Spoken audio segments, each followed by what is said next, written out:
Hello बच्चों, let's read the question. Question is that which of the following is a covalent compound. इनमें से कौन सा है जो आपका कोवलेंट कंपाउंड है। अब यहाँ पे देखा जाए तो एल्युमिनियम सब में फिक्स है, हमें बस एनाइन में डिस्कस करना पड़ेगा कि एनाइन के साथ कौन सा आपका कोवलेंट बना सकता है। जैसे पहले की बात करें तो यहाँ पे क्या होगा, आपका Al+3 के साथ O-2 है। दूसरे की बात करें तो दूसरे में क्या आपके पास Al+3 के साथ F नेगेटिव है।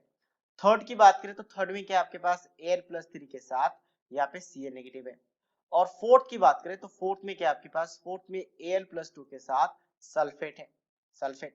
तो सल्फेट जनरली अगर बात करें तो सल्फेट तो हमेशा आयनिक कंपाउंड ही बनाती है। सल्फेट का अगर किसी भी मेटल के साथ ले ले तो फिक्स है, क्योंकि सल्फेट का स्ट्रक्चर कुछ इस तरीके से होता है और ये बस हाइड्रोजन के साथ कोवलेंट बनाती है। हाइड्रोजन के अलावा कुछ भी आ जाए, क्योंकि स्ट्रॉन्ग एसिड है, तो ये हमेशा क्या करती है, ऑलवेज ऑलवेज कैसा बनेगा आपका। हालांकि एल्युमिनियम+3 चार्ज है तो मुझे यहाँ पे 3 लेना पड़ेगा, तो हमेशा कैसा बनेगा आपका, ये आपका आयनिक कंपाउंड ही बनाएगी। तो ये तो आंसर में नहीं है कोवलेंट का। ठीक है, नेक्स्ट बात करते हैं इनका। ये सेकंड पीरियड का एलिमेंट है, सेकंड पीरियड का। ये भी सेकंड पीरियड का एलिमेंट है, सेकंड पीरियड का। और ये थर्ड पीरियड का एलिमेंट है। मतलब इसका साइज की बात करें तो ये साइज काफी ज्यादा बड़ा है एज कम्पेयर टू फ्लोरीन और ऑक्सीजन।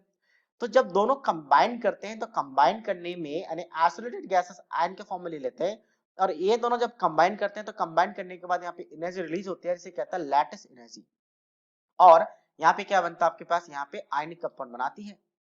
तो अब हम बात कर लेते हैं कि मान लो 1 मिनट के लिए कि तीनों का हमने आयनिक कंपाउंड बना लिया। 1 मिनट के सोच लिए कि ठीक है तीनों जगह पे आयनिक कंपाउंड बन सकती है, तो लैटिस एनर्जी किसका ज्यादा होगा। तो यहाँ पे देखा जाता है चार्ज और size, charge and size. Charge जितना ज्यादा, फोर्स ऑफ अट्रैक्शन ज्यादा, तो लैटिस एनर्जी ज्यादा, और लैटिस एनर्जी जितना ज्यादा उतने अच्छा आयनिक कंपाउंड। तो यहाँ पे चार्ज अच्छा है, तो चार्ज अगर दोनों में +3 -2 का चार्ज है, मतलब सबसे मैक्सिमम चार्ज इन्हीं में, इन तीनों में, तो ऑब्वियसली यहाँ पे लैटिस एनर्जी अच्छा बनेगा। अच्छा सेम चीज यहाँ पे भी देख सकते थे, यहाँ पे सॉरी +3 बनेगा, तो +3 और -2, सो बेसिक +3 और -2 का चार्ज है, मतलब फोर्स ऑफ अट्रैक्शन बहुत ज्यादा हाई रहेगा, तो यहाँ पे भी लैटिस एनर्जी बहुत ज्यादा रिलीज होगा, उतना ही अच्छा आयनिक कंपाउंड यहाँ पे बनेगा। तो आयनिक कंपाउंड में बना देता हूँ, यहाँ पे आपके पास कैसा बन रहा था, Al2SO4, ठीक है, SO4 होल थ्राइस, ये बन रहा था। तो इसका मतलब ये दोनों का लैटिस एनर्जी सबसे हाईएस्ट है, तो सबसे अच्छा आयनिक कंपाउंड बनाएंगे। अब हम इन दोनों की बात करते हैं, तो इन दोनों में चार्ज सिमिलर है, तो इन दोनों में साइज देखेंगे, तो साइज इसका आपके पास स्मॉलर है, स्मॉलर साइज है, और स्मॉलर साइज होगा तो फोर्स ऑफ अट्रैक्शन ज्यादा रहेगा, तो फोर्स ऑफ अट्रैक्शन ज्यादा तो ज्यादा लैटिस एनर्जी होगा इसका, और इसका कम होगा, मतलब सबसे कम लैटिस एनर्जी ऑप्शन थर्ड का है। और सबसे कम लैटिस एनर्जी का मतलब यहाँ पे आयनिक कंपाउंड सबसे कम अच्छा होगा, मतलब इसमें कोवलेंट फैक्टर बहुत ज्यादा रहेगा, पहला फैक्टर। सेकंड फैक्टर देखा जाता है, सेकंड फैक्टर आपका आता है फजान रूल।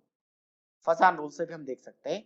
फजान रूल क्या कहता है कि कैटाइन जो होता है वो कैटाइन एनाइन के इलेक्ट्रॉन क्लाउड को डिफॉर्म करता है, मतलब ये एनाइन है, इसके पास इलेक्ट्रॉन है, और ये जो न्यूक्लियस है, ये न्यूक्लियस इसके इलेक्ट्रॉन को क्लाउड को खुद की तरफ अपनी तरफ खींचता है, जिससे इलेक्ट्रॉन क्लाउड का डिफॉर्मेशन होता है।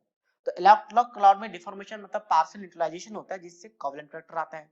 तो एनाइन के साथ जितना ज्यादा उतना ही आपके पास डिफॉर्मेशन, तो उतना ही ज्यादा आपका कोवलेंट फैक्टर होगा। तो यहाँ पे एनाइन का साइज सबसे ग्रेटर यहीं पे है, तो इसका मतलब डिफॉर्मेशन सबसे ज्यादा यहाँ पे होगा, तो न्यूट्रलाइजेशन होगा तो कोवलेंट फैक्टर सबसे ज्यादा आएगा, तो ये कोवलेंट कंपाउंड बन जाएगा। So that means option C is the right answer of this question. So I hope you understood it well. All the best.